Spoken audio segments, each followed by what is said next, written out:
Okay, let's go. Ngayong umagang ito ay tayo susubok muling umahon ng mahaba-haba. Titingnan natin kung kaya pa ng baga.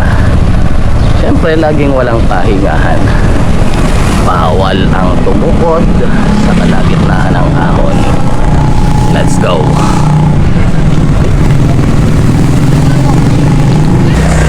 Ang oras na naman kaya nating ito. Di ba rin magtagal sa oras? Ang importante, makarating tayo sa itaas. Quick.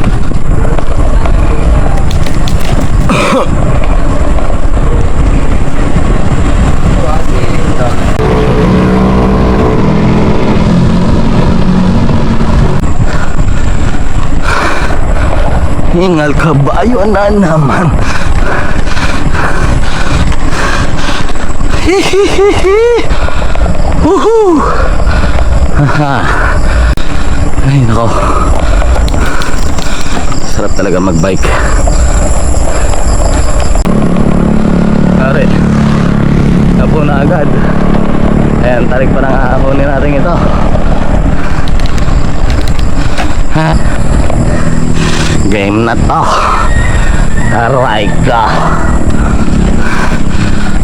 Kaya tayo dadaan sa bago o sa luma. Kanina tuwan-tuwa sa Luzon ay ngayon. Gandang umaga po. Eto na, aahon na tayo. Which is which? Parang putik.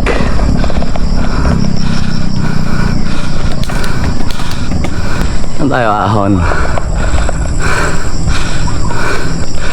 Kaliwa kanan. Dito na lang, delikado, baka may lumusong doon. Ito na ang ahon.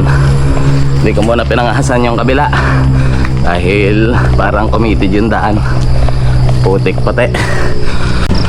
So maahon na tayo dito mga bossing. Umpisa na to ng ahon. Padyakan lang natin ang ay-ay. Ganito yung tanawin dito pag dito ka umahon, oh. Kita mo yung lawa. Parang tanga magsalita.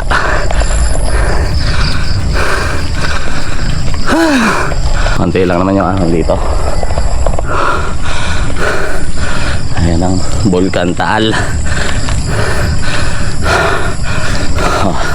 Ayan, halos galing tayo dun sa level ng lawa kanina. Ngayon, narito na tayo sa bandang nakakataas-taas. So, parang okay naman. Kaya pa rin naman pala umahon. Ay, pero yun ang maganit eh, yung bandang yun. Tingnan na natin kung hanggang saan ang powers ngayon ni Sir Tropa. Tubig muna tayo.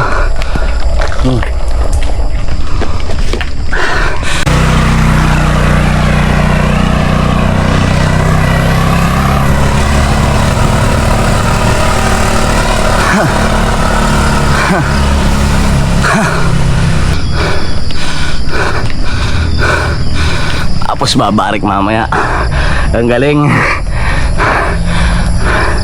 Papawis malala, barik mamaya. Dito nga pala nalaglag yung bus dati. Nalulan ang mga teacher. Isang buong bus nahulog dyan sa gilid na yan, nawala ng preno. Kaya ko kung ilan yung nasawi. Kinatay na yung bus dyan. Dyan nalaglag sa kanal na yan.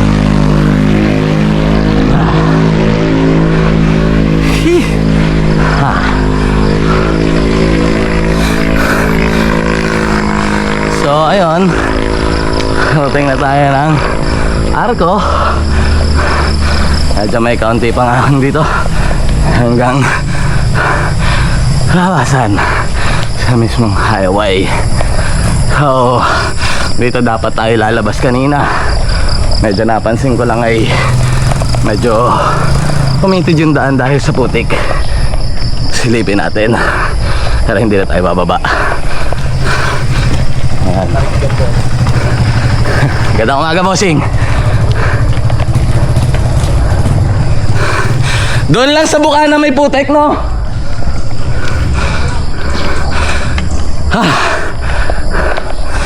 Alright.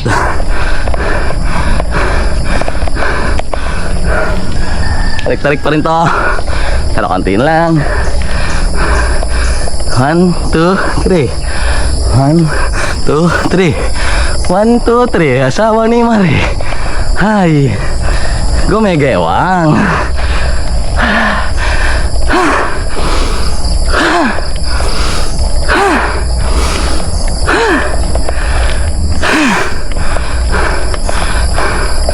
Alright, alright, alright. Papatag na dito ng konti. Ha. Tara, walking pace. Go ahead.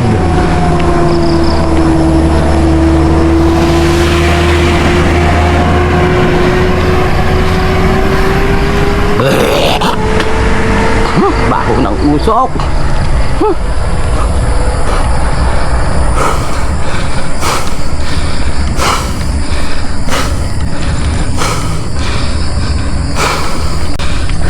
Oras na tayo 39 minutes. Parang mabilis-bilis din ah. Bako gantong-ganto yung simoy na pag naghahanap ng gagambay o kaya nangangahoy.